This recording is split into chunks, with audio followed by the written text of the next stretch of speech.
From there. Yes, I made many mistakes. So last summer we saw such an aurora. It was amazing. This is a Starliner. We didn't have the volume. It's okay. Volume side. This is a Soyuz. And then finally the Dragon on a Falcon 9 spacecraft. Two of them launched from Florida. One of them launches from Kazakhstan. Beforehand, we're in quarantine. Butch and I were getting ready in our spacesuits to go out to the launch pad and be there for a couple hours while we wait for our rocket to get ready. Same thing happens in Kazakhstan with Don Pettit and his crewmates, Alexei and Ivan. And now the third spacesuit, the Dragon spacesuit, Nick and Alex, now I remember only two of them getting ready to go to their spacecraft. So we launched in June of 2024, Don in September of 2024, and then Nick and Alex in October. We all walk out with our spacesuits, say goodbye to our families, say thank you to the management who got us ready to go, all the leadership on the space agencies that got us ready to go, and then we're off to the spacecraft. Like I mentioned, we're there for a couple hours while they get the spacecraft and the rocket ready, and then it's time to blast off. 3 different rockets. On the left, one big, huge engine. In the center, I think there's 27 engines. And then on the right, 9 engines to get us out of gravity and into space. All of these spacecraft take about 10 minutes approximately to actually get to space and do this thing called staging, where the spacecraft come off of the rocket and then they fly by themselves. The trajectory to get to the space station, though, is again different. So for us, on the far left, it was about 25 hours before we docked to the space station. For the Soyuz, it was about 6 hours. This is Dawn in the bathroom itself, working on parts of it that need to every now and then get fixed because we eat a lot of food, which makes you go a lot of crazy hair. And followed shortly behind by... And Butch and I docked to the front, the very front of the space station, and you can see already there's 9 of us. This is what I was talking about, was there was a lot of people eating a lot and going to the bathroom quite a bit. And then Don and his crewmates docked to the Russian port, the Russian door. You can see it's a little bit different than the front door where we were. So Don, Ivan, and Alexei come in, and now there is, let's see, 12 of us up on the space station. Again, a lot of food we're eating. The space station is designed for 7 people, and so with 12 people, we tax the space station, which is great. It's a test, so you can see all of us there all together. 3 women as well as the rest of the guys.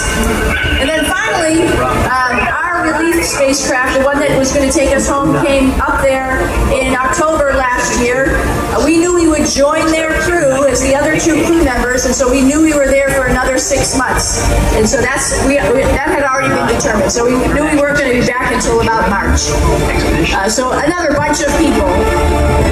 There's lots of traditions on the space station, and that's why you see that bell. Every time a spacecraft arrives, we ring the bell.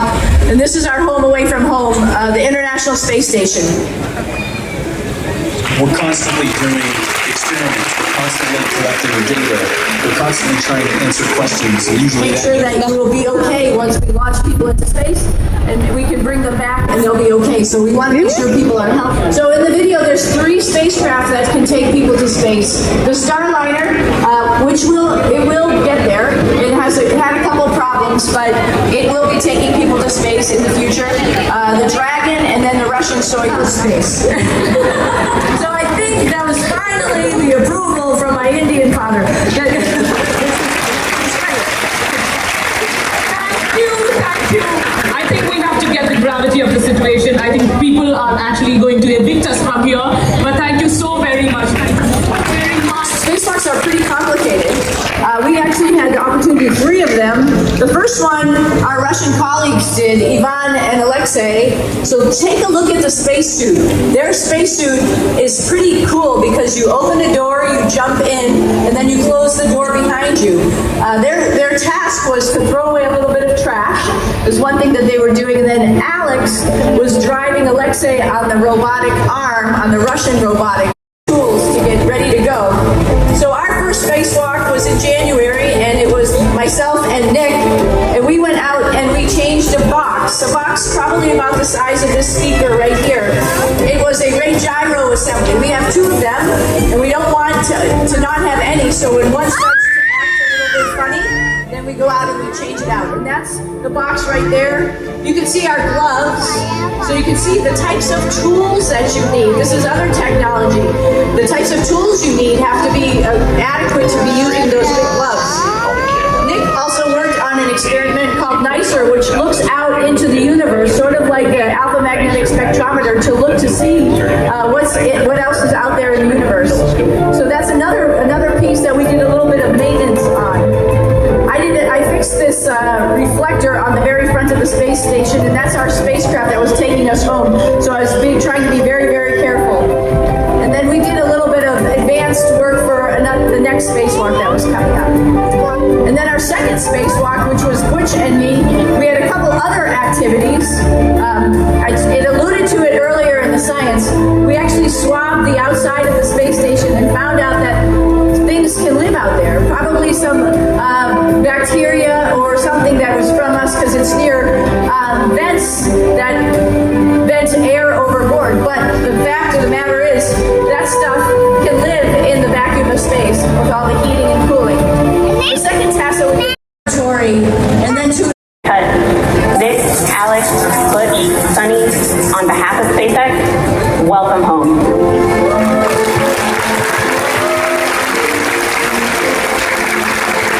We had some friends, some dolphins come visit us. John heard about that, and he said, hey, I want some dolphins.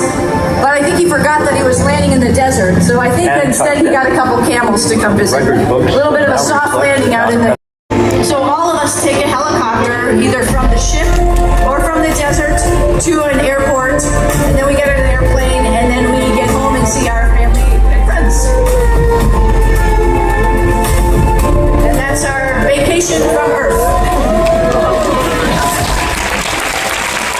Goosebumps all the way. Goosebumps all the way.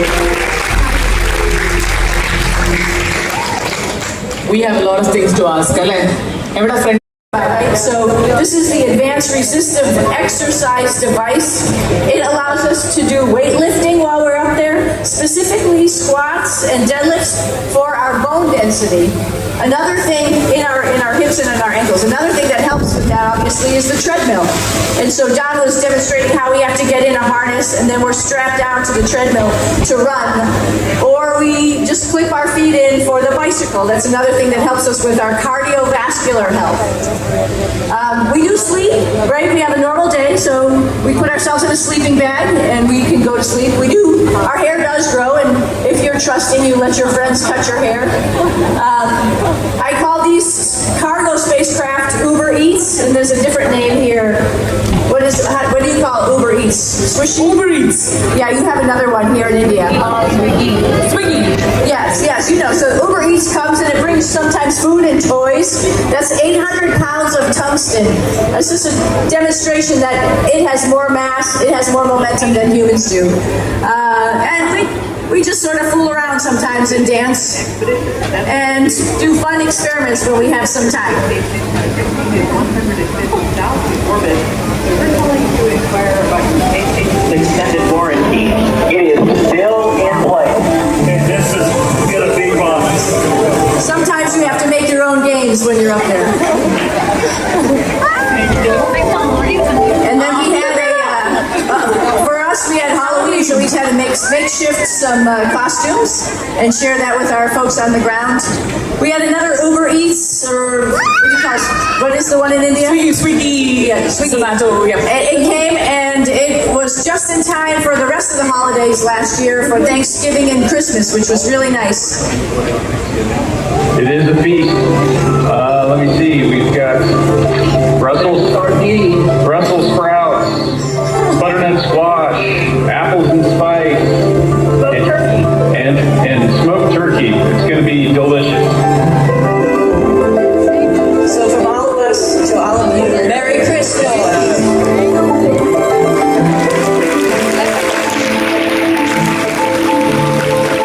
We celebrated Russian Christmas as well, and time was going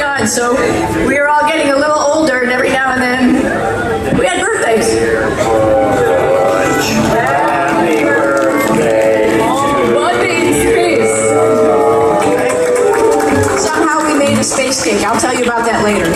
For like moments of time, it's hard to breathe, but then it will go off a little bit and come back on again. So you feel the G forces, but you don't feel any heat while you're coming in. I think all of us here have seen these space mission movies and wanted to. So people like you are a big inspiration to me. On Earth, but we'll solve them the same old way every single time. But when you have to solve a problem that you can have to take away gravity, even simple things like water, you have to think differently. You know, the system we have, I don't know, I almost dare not to go into it, but our water system, we purify that system so that it takes all of our sweat, it takes all of our urine, our pee, and it cleans it, and that is how we get our drinking water. Some of that I'll open it out to them. They're waiting for you. Can we have a cordless mic there, or do you want me to come down? What works? Like that? Okay, great. We'll start with you. Yeah. Get the mic, yes. Awesome, thank you. Respected Sunita Williams, ma'am, congratulations on your retirement and for inspiring students like me. I would like to ask you that which habits should each student start if they want to have a job in this field or they love this field, and what could a middle class family do to manage the expenses for their education? Thank you.